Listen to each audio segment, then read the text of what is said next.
The interview with Trump's special representative Steve Witkoff has sparkled many different discussions and debates in the information space. What to expect from the upcoming negotiations in Riyadh? These pressing issues I would like to discuss with Andreas Umland, Stockholm Center for East European Studies analyst. Andreas, nice to see you and thank you for joining us. Thanks for having me. The day before, an interview of Trump's special representative Steve Witkoff was released where he promoted clearly pro-Russian narratives. In particular, the topic was that Ukraine should give 4 regions to Russia, and the only thing that prevents this is the constitution of Ukraine. How do you comment on that kind of rhetoric?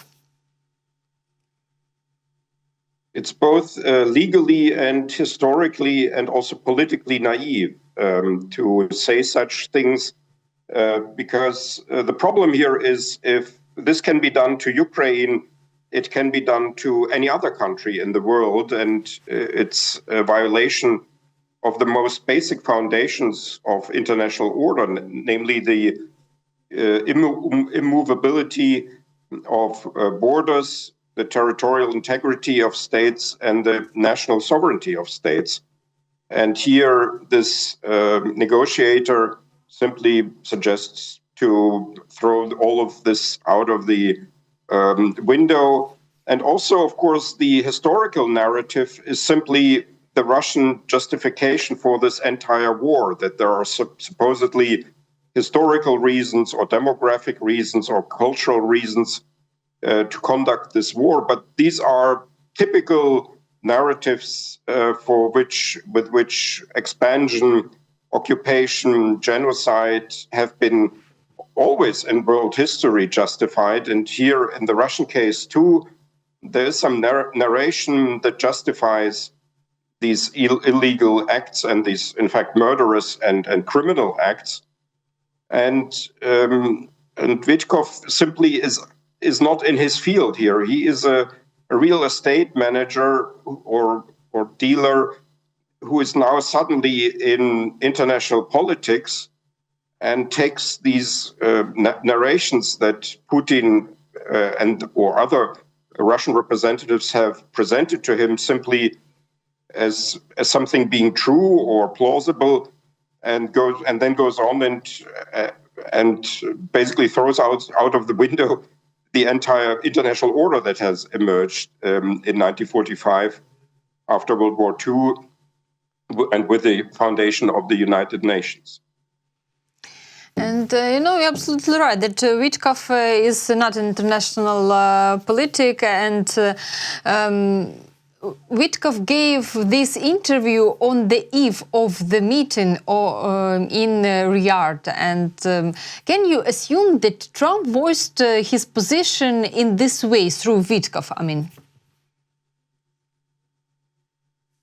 I can imagine that, and that would be very problematic if that is really the administration's opinion and not just Witkoff's personal opinion. If that is the approach of the US, this would also be a huge violation of the logic of the non-proliferation regime for nuclear weapons, because Ukraine is a member of the non-proliferation treaty as a non-nuclear weapons state, and Russia is also a signatory of the nuclear non-proliferation treaty as a nuclear weapons state, and the US is also a signatory of this treaty. And here now, 2 official nuclear weapons states are teaming up to reduce the territory of a non-nuclear weapons state. Moreover, they had given in 1994, in the now infamous Budapest Memorandum, additional security assurances or security guarantees. And it was very bad already that Russia did that. But now, if that is done in cooperation with the US, that would be basically the end, I would say, of the non-proliferation regime, because then countries will not believe in this non-proliferation treaty anymore, and they will try to arm themselves, if not with nuclear weapons, then with other weapons of mass destruction to avoid the fate of Ukraine. Actually, we understand that the negotiation that Russia signed doesn't even cost the paper that was signed. But Witkoff said that the issue of NATO is no longer on the negotiating table. At the same time, Witkoff assured that Putin will not go further if he gets what he wants now.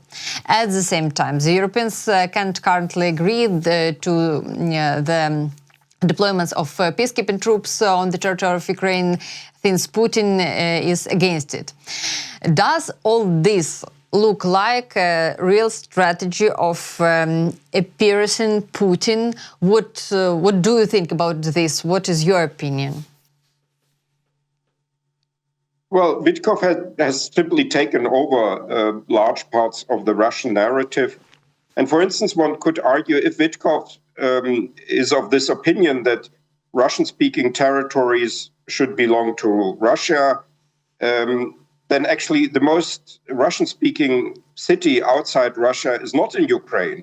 The most Russian-speaking city is in eastern Estonia. It's the city of Narva. And Narva and Estonia are, of course, parts of NATO. So what Witkoff is here suggesting is actually a path to World War III, because if this logic applies to Ukraine, that you can simply annex, that Russia can annex Russian-speaking territories, then certainly Narva is also on the table, and then good luck. And then the US would be obliged to actually, and all other member countries of NATO would be obliged to help Estonia sufficiently, and that's World War III then. So, I mean, this is all a very strange thing, and of course, Russian imperialism will not be, and I think that the issue is here not so much Putin himself, but simply the Russian state tradition of imperial expansion, which Putin is simply reflecting. This approach will simply feed this imperialism and will grow megalomania in Moscow. People in Moscow will not say, we've got enough. They will say, well, we got away with this trick. Let's try other tricks with other countries, including NATO member countries, and then we are going to World War III.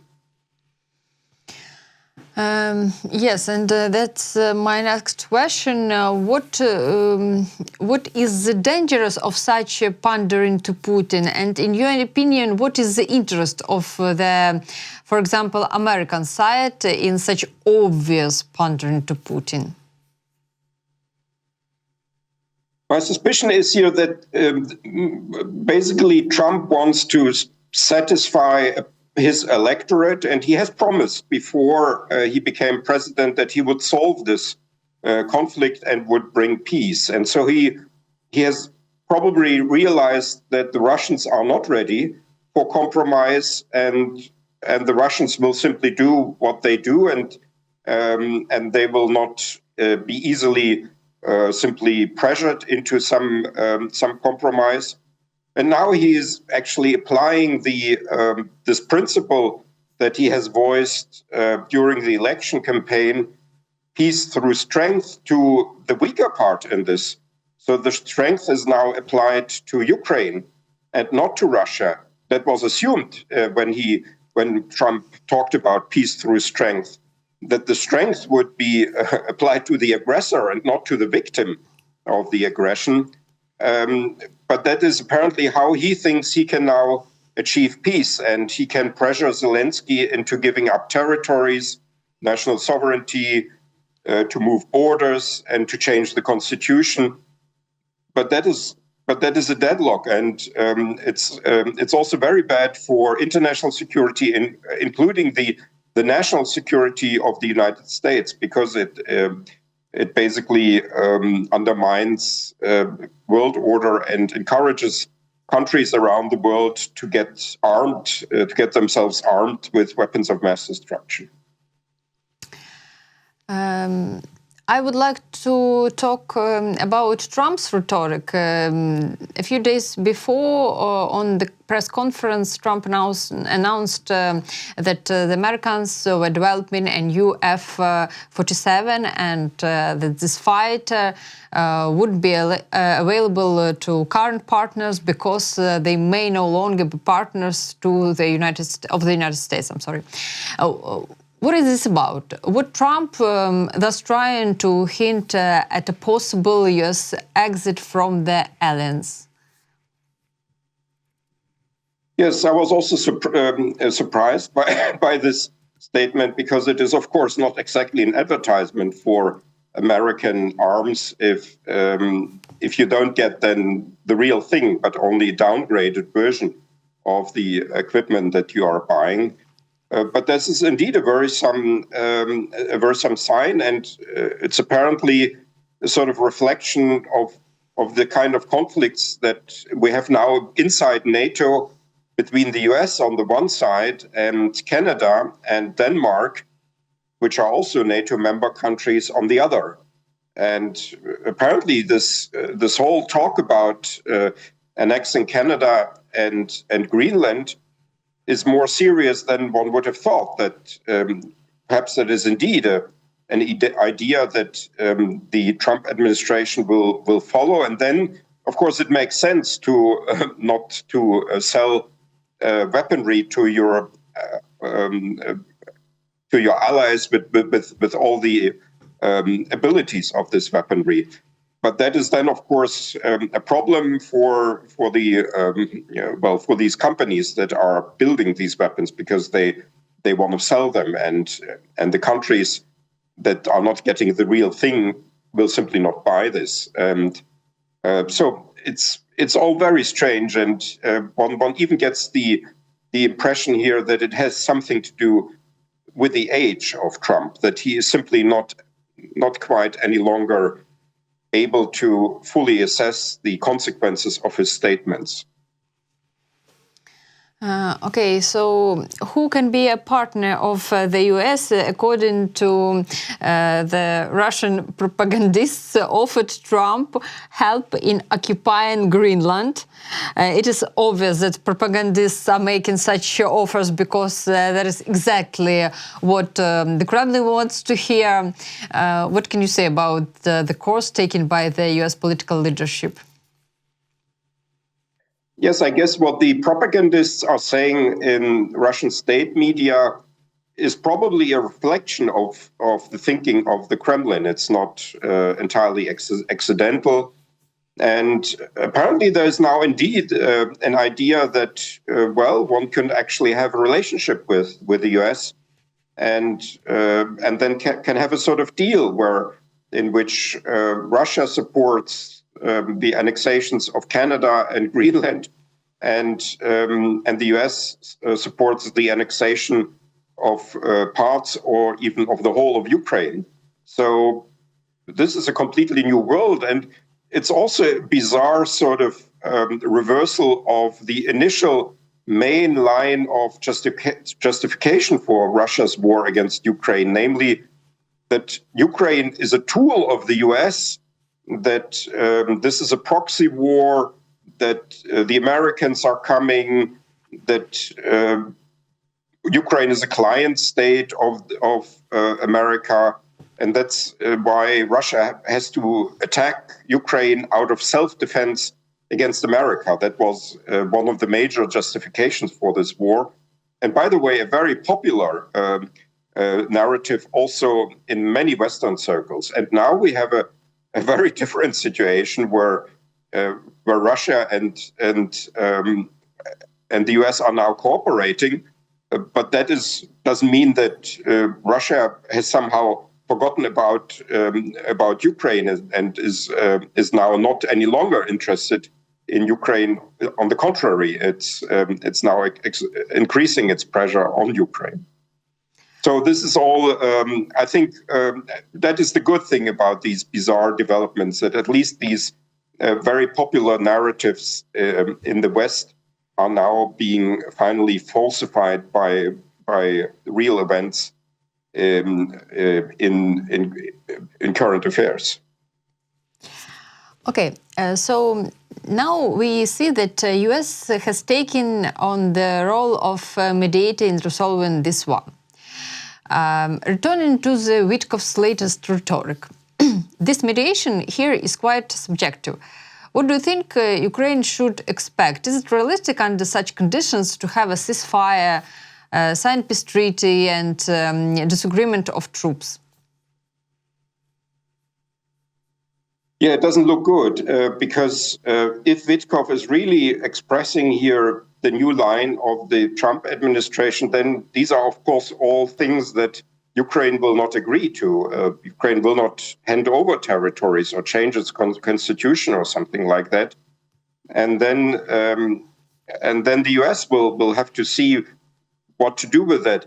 My hope is that at the end of the day, this is all sort of done out of naivety and bad calculation, because it contradicts American public opinion. If you look at the opinion polls, most Americans are on Ukraine's side. Most Americans are for American support for Ukraine, and they sympathize with Ukraine. So if this is now a sellout of Ukraine and basically a pressure on Ukraine to capitulate, this will be unpopular, and it will be a problem then also for the Republican Party. So I hope at the end of the day there will be some sort of correction of this bizarre approach that we're now seeing from the White House. Based on this polls on the American opinion, how do you think? We don't talk much about the U.S. support, but can we expect financial assistance from the U.S., from the Trump administration, and under what conditions it could be? Well, apparently this will now become more problematic. You would have to ask somebody in Washington about what the chances are for this. But as I see it now, speaking here from Europe, is that Europe will have to basically replace the United States as, and I mean, Europe has already been providing more than half of the support, and now it will have to be apparently most of the support, apart from some other non-European countries like Canada or Japan or South Korea. So this basically means apparently the end of American support for Ukraine, and the most sensitive issue is here that the transition period until when basically the European states will be able to provide comparable technology and comparable intelligence data to Ukraine. And I think what now needs to be secured, and what Ukrainian diplomacy and European diplomacy and also public figures should try to attempt, is to secure a transition period in which American arms and technology and American intelligence data and satellite pictures and so on are still coming to Ukraine, as long as equivalent European partners cannot provide similar support. I think that is now perhaps the most one can achieve with this administration. But one can speculate here on the support of simple Americans, of American intellectuals, American politicians. I think if they understand what the issue is, not everything is lost.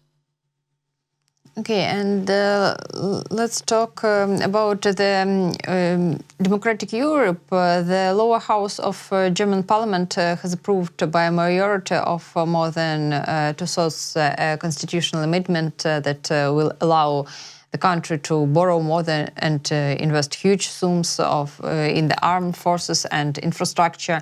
Friedrich Merz says that these changes are necessary to strengthen Germany's position in the face of Russia's aggressive war against Europe. What is your assessment of course that taking German for now? I mean, that should have been done, of course, much earlier. And there was already a historic speech 3 years ago by the still today Chancellor Olaf Scholz, who spoke of a new epoch, of a change of times, Zeitenwende in German. But then the policies of Germany did not change that much. And now, finally, indeed, the policies of Germany are changing.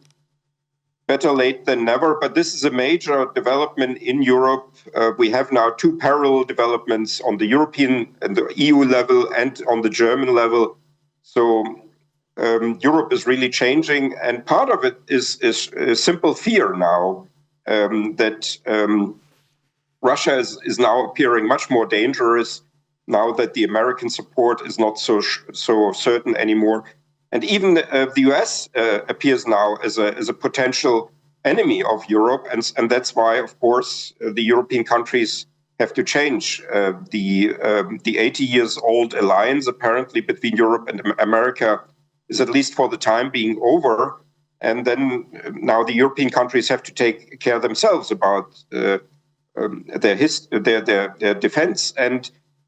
And I think that will also mean that the European countries, especially Germany, will support more Ukraine. They will understand that now Ukraine needs this support, and we have now finally a constitution in Germany that is adequate for this new situation.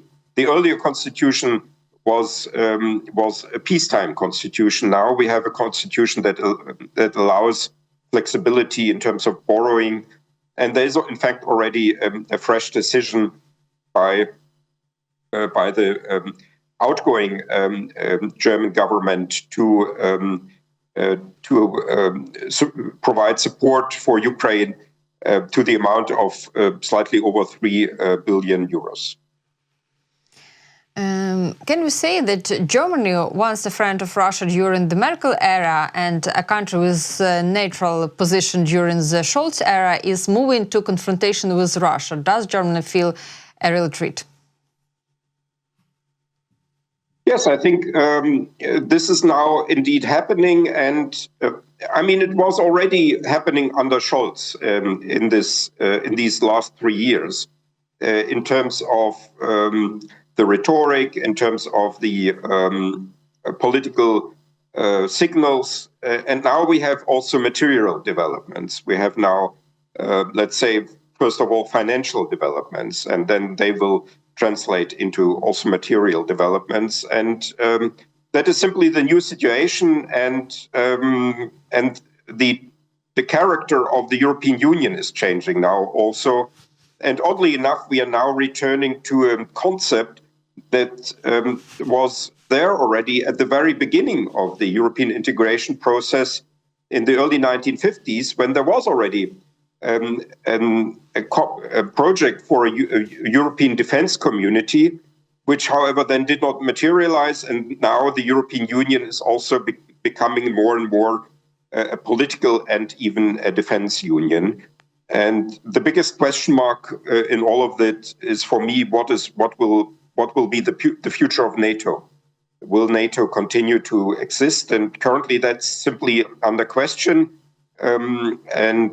Because the US is not any longer fully committed to NATO.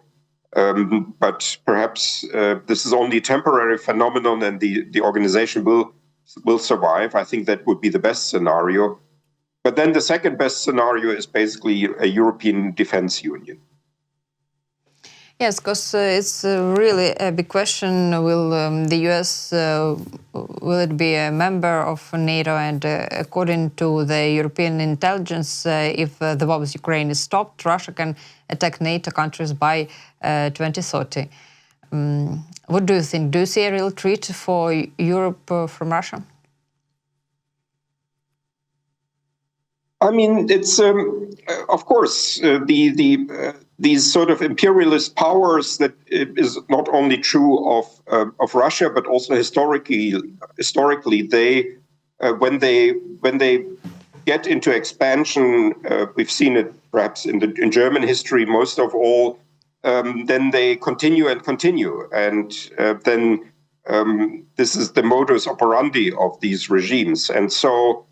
Even if it looks now perhaps unrealistic that Russia will attack NATO countries, that could be different in a few years. And so the perception now also in Europe is that Ukraine is really defending Europe. And that is also my hope with all of that, that there is now this new feeling of urgency, of unity in Europe, which I'm getting. And Ukraine seems to be benefiting from that. It's having now many problems with the US, but on the other hand, it's getting now into a closer relationship with the European Union, with European national states, and perhaps that is at the end of the day, perhaps even a better outcome. But so far, of course, this is all a speculation. I hope that indeed the European countries will take this threat seriously and accordingly then act both domestically and with regard to Ukraine. Mr. Umland, I very appreciate you for this conversation, and I remember our viewers. I remember viewers to press button like under this video. Please write your comment under this video. And with me on the stream was Andreas Umland, Stockholm Center for East European Studies analyst. Thank you. Thank you.